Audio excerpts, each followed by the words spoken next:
ఇటీవలి కాలంలో సినీ సెలబ్రిటీలపై అభిమానాన్ని వ్యక్తం చేసే తీరుపై తీవ్ర చర్చ జరుగుతోంది. అభిమానం అనే పేరు మీద కొందరు ఆకతాయిలు హద్దులు దాటి ప్రవర్తించడం ఇబ్బందికరంగా మారింది. కొంతమంది హద్దులు మీరిన ప్రవర్తన వల్ల తారలు ఎదుర్కొంటున్నారు. ఈ తీరు సమాజం మొత్తాన్ని ఆలోచింపజేస్తుంది. సెలబ్రిటీలపై అభిమానుల ప్రవర్తన చర్చనీయాంశంగా మారింది. అభిమానుల వల్ల నిన్న నిధి అగర్వాల్ చేదు అనుభవం ఎదుర్కోగా తాజాగా అగ్ర కథానాయిక సమంతకు అలాంటి చేదు అనుభవమే ఎదురైంది. హీరో సమంత ఆదివారం సాయంత్రం హైదరాబాద్ జూబ్లీహిల్స్ లోని చెక్ పోస్ట్ ప్రాంతంలో ఉన్న సిరిమల్లె శారీస్ కొత్త షోరూం ప్రారంభోత్సవానికి హాజరయ్యారు. ఈ కార్యక్రమానికి సినీ ప్రముఖులు, మీడియా ప్రతినిధులతో పాటు అభిమానులు భారీ సంఖ్యలో తరలివచ్చారు.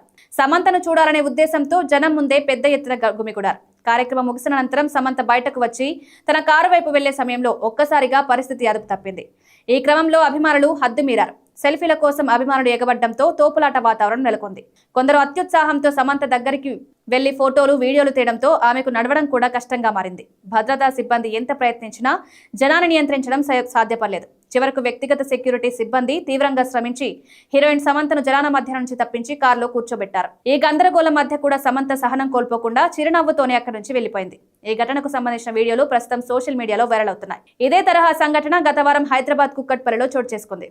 రెబల్ స్టార్ ప్రభాస్ నటించిన ది రాజా సాబ్ సినిమా పాట విడుదల కార్యక్రమాన్ని లూలు మాల్లో నిర్వహించారు. పాన్ ఇండియా మూవీ కావడంతో అభిమానులు వేల సంఖ్యలో తరలివచ్చారు. ఈవెంట్ ముగిసిన అనంతరం నిధి అగర్వాల్ బయటకు వెళ్తుండగా జనం సెల్ఫీల కోసం తోసుకుంటూ ముందుకొచ్చారు. ఆమెను తాకే ప్రయత్నం కూడా చేశారు. దీంతో ఆమె తీవ్ర అసహనానికి, భయాందోళనకు గురయ్యారు.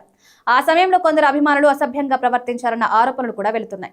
ఈ ఘటనపై కేపీహెచ్పీ పోలీసులు సీరియస్ గా స్పందించారు. అనుమతి లేకుండా ఈవెంట్ నిర్వహించారని, సరైన భద్రతా ఏర్పాటు చేయలేదని లూలు మాల్ యాజమాన్యం ఈవెంట్ నిర్వాహకులపై సుమోటోగా కేసు నమోదు చేశారు.